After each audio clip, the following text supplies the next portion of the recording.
15e homélie de saint Jean de Chrysostome sur la lettre de saint Paul aux Hébreux. Cette première alliance a eu des lois et des règlements touchant le culte de Dieu et un sanctuaire terrestre. Hébreux, chapitre 9 jusqu'au verset 15. Il a montré par le prêtre, par le sacerdoce, par l'alliance, même la fin certaine de celle-ci. Il va la prouver enfin par la figure du tabernacle lui-même. Comment? En y distinguant le saint et le saint des saints. Le saint contenait les symboles et les signes de la période précédente, puisque tout s'y faisait par divers sacrifices. Le saint des saints, au contraire, appartient à notre époque. D'après saint Paul, le saint des saints marque à la fois le ciel, le voile du ciel, la chair du Christ, qui entre par là et par-delà ce voile, du Christ qui pénètre là par le voile de sa chair. Mais il est à propos de reprendre ce sujet de plus haut. Que dit-il donc? Le premier eut aussi. Qu'est-ce à dire le premier ou la première? La première alliance, ses règlements de culte. Règlements, qu'est-ce? Des symboles ou des rites? Comme s'il disait, elle les a eus autrefois, elle ne les a plus. Il montre que déjà une alliance a supplanté l'autre. Elle eut alors, dit-il, aussi maintenant. Quoique, debout encore, elle n'est plus. Elle eut aussi un sanctuaire du siècle, c'est-à-dire séculier, mondain, parce que tous les hommes pouvaient y pénétrer. Il y avait un lieu ouvert et commun à tous dans le temple, où se voyaient prêtres et simples juifs, prosélytes même, gentils et nazaréens. Et parce que l'entrée en était libre, même aux nations étrangères, il l'appelle mondain, car les juifs n'étaient pas le monde. Car dans le tabernacle qui fut dressé, il y avait une première partie où était le chandelier, la table et les pains de proposition, et cette partie s'appelait le saint. Voilà les symboles du monde. Après le second voile, il y avait donc plus d'un voile. Du côté du dehors, en effet, il y en avait un premier. Après le second voile était le tabernacle qu'on appelle le Saint des Saints. Vous voyez qu'il appelle un tabernacle une tente, parce qu'on ne fait qu'y passer comme dans une tente.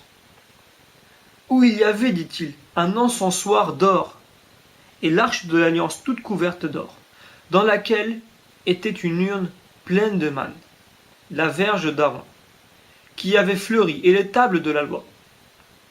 Autant de témoignages éclatants de l'ingratitude des Juifs. Ainsi les tables de la loi rappelaient que Moïse les avait brisées, la manne déposée dans une urne d'or, qu'ils avaient murmuré la verge d'Aaron, qu'ils s'étaient révoltés. Les Juifs ingrats et oublieux de si nombreux bienfaits durent placer ces objets dans l'arche par ordre du législateur et transmettre ainsi à la postérité le souvenir de leurs méfaits. Au-dessus de l'arche, des chérubins de gloire couvraient le propitiatoire. Qu'est-ce à dire chérubins de gloire? Comprenez glorieux, ou bien qui sous Dieu même couvre le propitiatoire.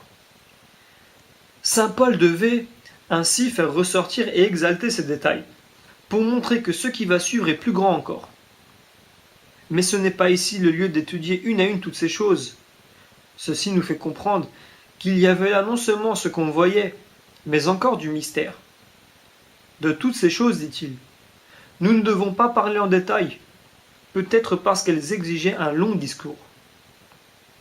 Or, ces choses étaient ainsi disposées. Le prêtre entrait à toute heure dans le premier tabernacle, pour y remplir les fonctions du sacrifice. Comprenez, tout cela existait, mais les simples juifs n'en jouissaient pas. Ils ne pouvaient même y plonger la vue. Aussi, ces choses n'étaient pas tant à eux qu'à nous, pour qui ces objets étaient des figures prophétiques. Mais dans le second tabernacle, seul une fois dans l'année le pontife entrait, non sans y porter du sang qu'il devait offrir pour lui-même et pour les ignorances du peuple. Voyez comment les figures ont été comme des pierres d'attente, posées, d'avance pour l'avenir. L'apôtre prévient cette objection. Pourquoi un sacrifice unique? Pourquoi le grand pontife n'a-t-il offert qu'une seule fois? Il montre que cet usage datait de loin et que le sacrifice le plus saint, le plus redoutable, était unique. C'était l'antique usage que le prêtre n'offrit qu'une fois. Et il ajoute avec raison, non sans porter du sang. Il y avait du sang à la vérité. Mais ce n'était pas celui-là, le sang divin. Le sacrifice d'alors n'avait pas cette importance. Ceci figure le sacrifice à venir que le feu ne doit pas constituer, mais qui s'accomplit surtout par le sang. Car ayant appelé sacrifice le crucifiement, on ne vit ni flamme, ni bûcher, mais seulement une immolation sanglante. Il montre que cet antique sacrifice avait un semblable caractère. Il se réduisait à cette oblation sanglante et unique, qu'il devait offrir pour lui-même et pour les ignorances du peuple. Et il ne dit pas, remarquez-le, pour les péchés, mais pour les ignorances, afin d'abaisser leur orgueil. En effet, il se peut que vous n'ayez pas péché de plein gré, mais malgré vous, l'ignorance vous a traîné. Personne n'est pur à ce titre. Et partout il fait ressortir qu'il offre pour lui, pour montrer ainsi que Jésus-Christ est tout autrement saint et grand que le pontife dont se glorifiaient les Juifs. Si celui-ci avait été séparé des pécheurs et du péché, comment aurait-il offert pour lui-même? Où tend alors, bienheureux Paul, votre réflexion? À faire entendre que d'être exempt de péché devait être le privilège d'un pontife plus grand, de celui que je veux maintenant vous faire contempler. Le Saint-Esprit montrant par là que la voie du sanctuaire n'était pas encore découverte pendant que le premier tabernacle existait. La raison de tout cet arrangement, nous dit-il, était de nous instruire que l'entrée du Saint des Saints, c'est-à-dire du ciel, n'était pas encore ouverte. Voilà ce que cela voulait dire. De ce que vous ne pénétrez pas encore dans le ciel, n'allez pas en nier l'existence. Car avez-vous même l'entrée du sanctuaire terrestre? Et cela même n'était qu'une figure pour un temps d'un instant. Qu'appelle-t-il le temps d'un instant? Celui qui précède l'avènement de Jésus-Christ, car après l'arrivée du Seigneur, il n'y a plus temps d'un instant.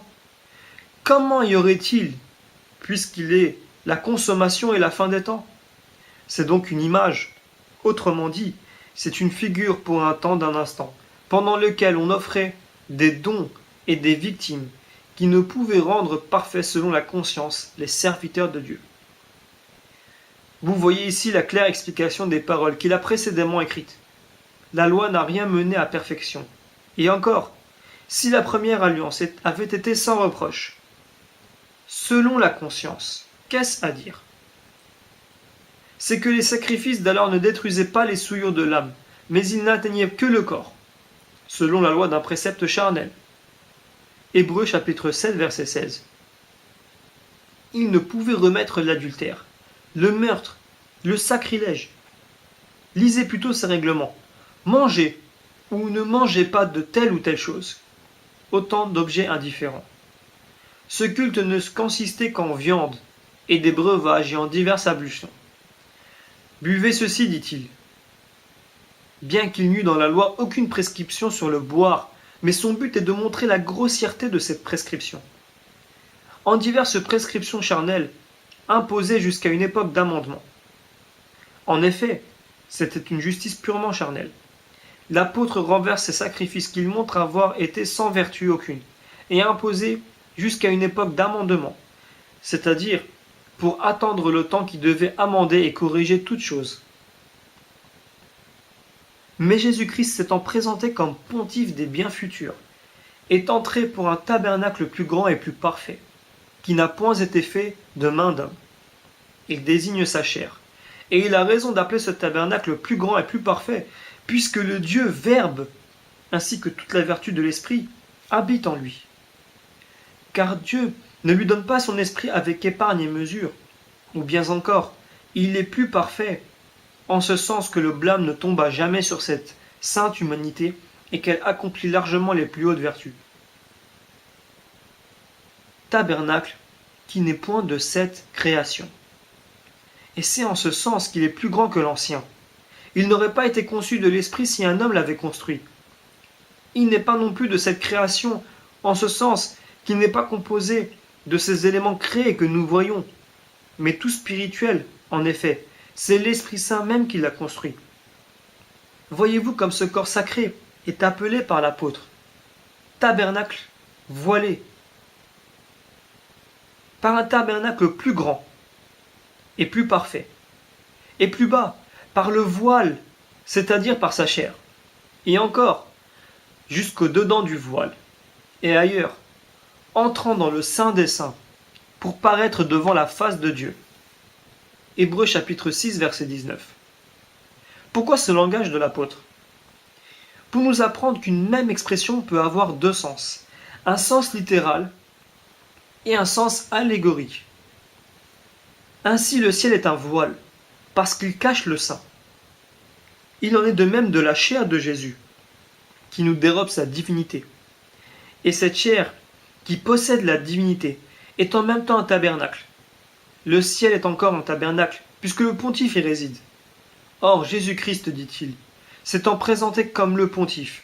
Il ne dit pas étant devenu, mais s'étant présenté, c'est-à-dire étant venu de lui-même pour cette fonction sans succéder à personne. Et quand il s'est présenté, il n'a pas été fait pontife.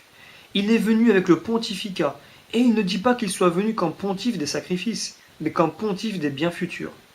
Son discours ici semble impuissant à tout dire. Et il est entré non avec le sang des boucs et des veaux.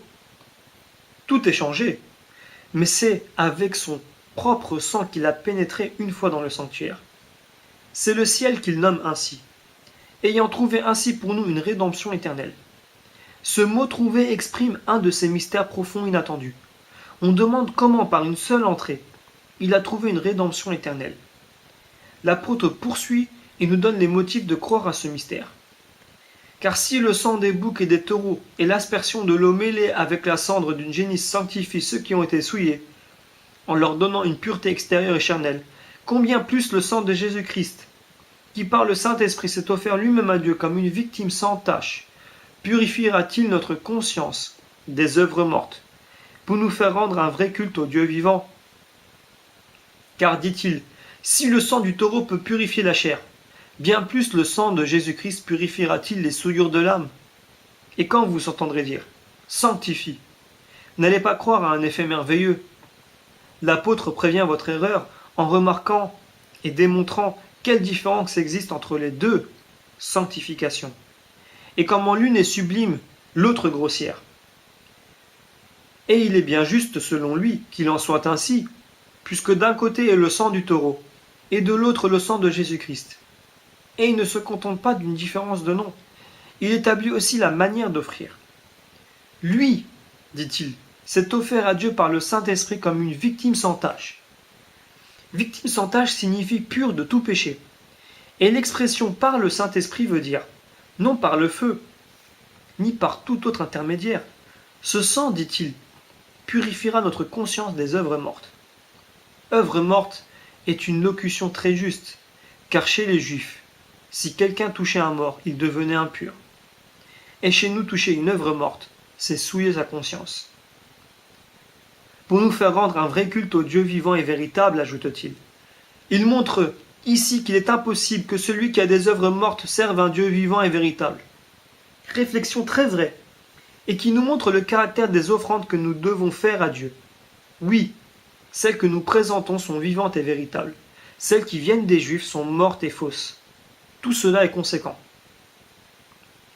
Que nul donc n'entre au saint lieu avec des œuvres mortes. Si l'entrée en était interdite à celui qui touchait un cadavre, bien plus l'est-elle à celui qui a des œuvres mortes, car c'est la souillure la plus honteuse.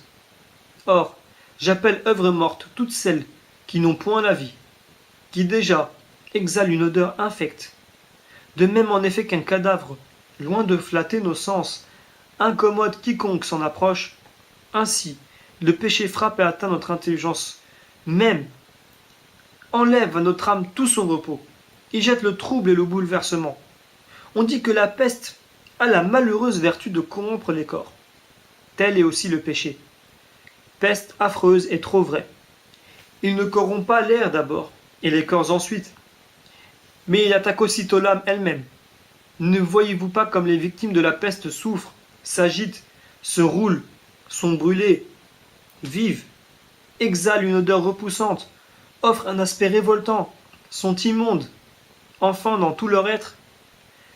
Telles sont, sans le savoir, les victimes du péché. Car, dites-moi, n'est-il pas plus misérable qu'un fiévreux, celui qui a été pris d'amour pour l'argent ou pour la chair? N'est-il pas plus immonde que les pestiférés, celui qui commet ou qui subit toutes les bontés? Se peut-il un être plus hideux que l'homme captif de l'avarice? Les courtisanes, les comédiennes ne tiennent pas une conduite plus abjecte que lui. Je crois même qu'il va plus loin qu'elle dans la honte. Il subit des traitements d'esclaves, tantôt s'abaissant à des flatteries sans nom, et tantôt audacieux et fier à l'accès, mais toujours inégal. Souvent, des scélérats, des escrocs, corrompus et abjects, incomparablement plus pauvres, d'une moindre condition que lui, le voient cependant assis à leur côté comme un vil courtisan, tandis que les gens d'honneur et de vertu n'auront que ses insultes, ses outrages, ses insolences. Vous le voyez du reste, dans les deux cas, impudent et insolent, tour à tour, bas à l'accès et arrogant outre mesure. La femme perdue, elle, se tient enfermée.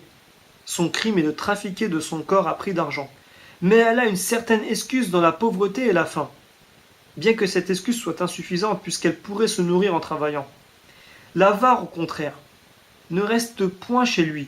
Il se montre au milieu de la cité, prostituant non pas son corps, mais son âme au démon qui en abuse comme d'une prostituée, et ne la laisse qu'après en avoir joui. Et cela non en présence de 2 ou 3 témoins, mais de toute une ville. La prostituée s'abandonne à qui la paye. Esclave, homme libre, gladiateur. Quiconque vient avec de l'argent est bien reçu. Mais sans cet or maudit, l'homme le plus riche, le plus noble n'est point admis. Ainsi fait l'avare. Les meilleures pensées, quand l'or n'est pas au bout, sont rejetées. Mais il embrasse pour de l'argent les plus criminels et les plus impies. Il leur sacrifie la beauté de son âme.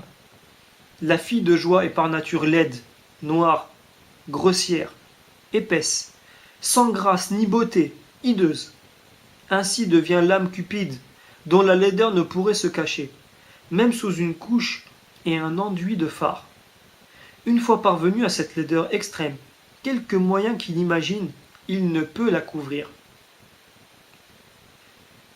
Que l'impudence fait la prostituée, le prophète même le déclare. Vous êtes devenue impudente à la face de toutes. Vous avez un front de prostituée. Jérémie chapitre 3 verset 3. Pareille apostrophe pourrait s'adresser aux avares. Vous êtes devenus impudents à la face de tous, non de tel ou de tel, mais de tous. Comment? C'est que père, fils, épouse, ami, frère, bienfaiteur, personne n'est respecté par un être ainsi déchu.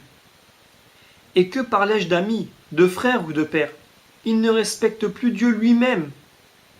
Tout ce qu'on en dit lui semble des fables. Affolé par son ivresse, il rit de tout, et ses oreilles se refusent à admettre une parole utile. Au contraire, ô absurdité! Quel est le langage de l'avare? Malheur à vous, argent, et à ceux qui ne vous possèdent pas. Oh, plutôt malheur à ceux qui parlent ainsi. Quand même ils parleraient en riant. Car dites-moi, est-ce que Dieu n'a pas fait la terrible menace que vous savez? Vous ne pouvez servir 2 maîtres à la fois? Matthieu chapitre 6 verset 24. Vous croyez réduire cette menace à néant en prononçant ces blasphèmes, mais malheur à vous! Paul n'a-t-il pas déclaré que l'avarice est une idolâtrie, et l'avare un idolâtre? Mais vous, pour ce rire hardi, vous imitez les femmes insensées et mondaines, et comme celles-mêmes qui paraissent sur les planches des théâtres, vous essayez de faire rire les autres. Voilà le renversement, voilà la destruction de tout bien. Nos affaires sérieuses deviennent des sujets de rire, de plaisanterie et de jeux de mots. Rien de ferme, rien de grave dans notre conduite. Je ne parle pas ici seulement aux séculiers, je sais ce que j'ai encore en vue, car l'Église même s'est remplie de rires insensés. que quelqu'un prononce un mot plaisant. Le rire aussitôt paraît sur les lèvres des assistants. Et, chose étonnante, plusieurs continuent de rire, même jusque pendant le temps des prières publiques. Le démon partout dirige ce triste concert. Il pénètre dans tout. Il exerce sur tout son empire. Jésus-Christ est méprisé. Il est chassé. L'Église est regardée comme un lieu profane. N'entendez-vous pas saint Paul s'écrier que toute honte, toute sottise de langage, toute bouffonnerie soit bannie du milieu de vous? Il place ainsi la bouffonnerie au même rang que les turpitudes. Et vous riez, toutefois. Qu'est-ce que la sottise de langage? C'est dire ce qui n'a rien d'utile. Mais vous riez quand même. Le rire sans cesse épanouit votre visage. Et vous êtes moine? Vous faites profession d'être crucifié au monde et vous riez?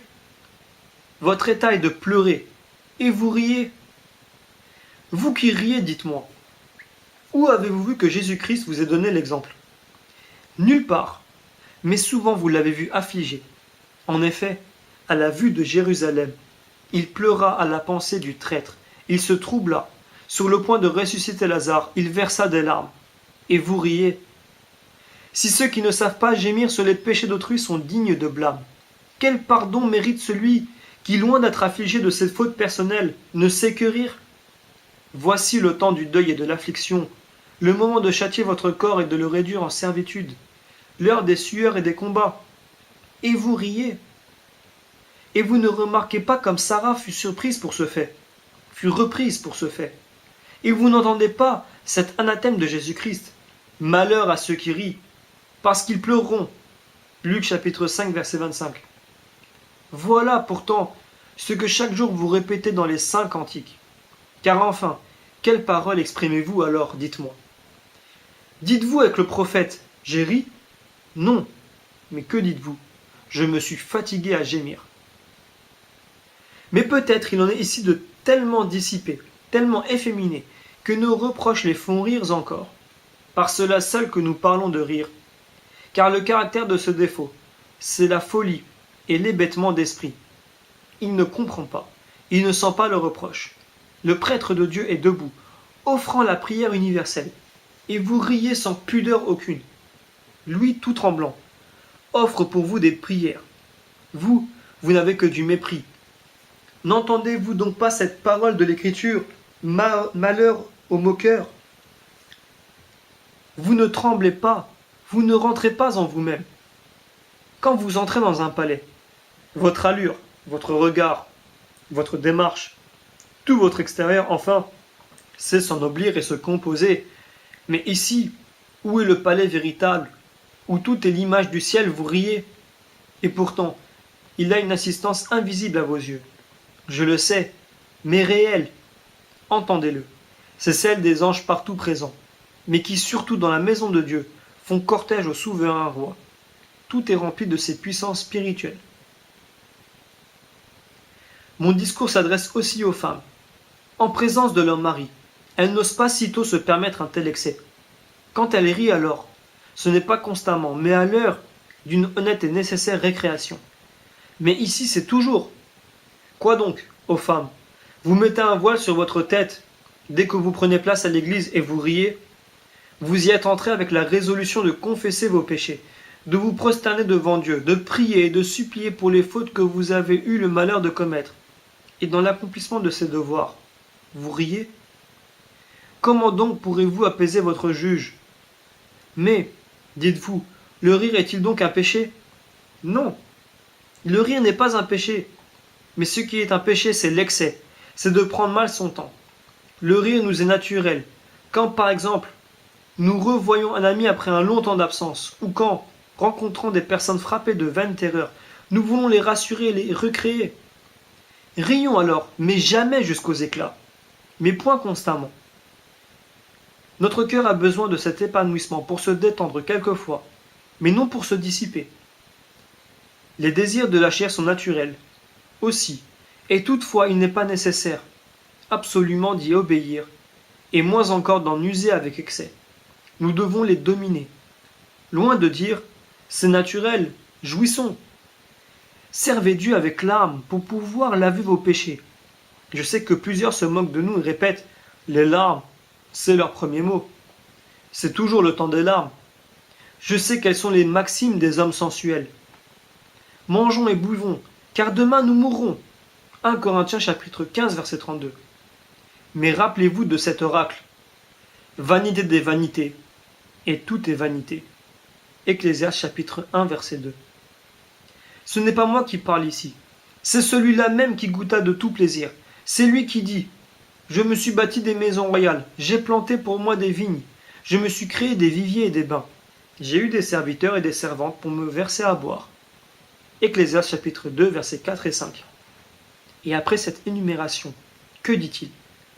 Vanité des vanités, et tout est vanité. Pleurons donc, ô mes bien-aimés, pleurons, pour que nous ayons un jour le rire vrai, la joie véritable, au jour de la sainte allégresse.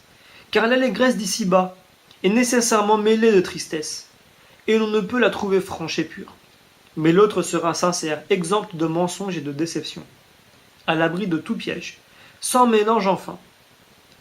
Il n'est au reste qu'un moyen de l'acquérir, c'est de choisir dès cette vie, non pas ce qui nous plaît, mais ce qui nous est utile, car de nous attrister bien peu, de notre plein gré, mais de supporter avec action de grâce tout ce qui nous arrive.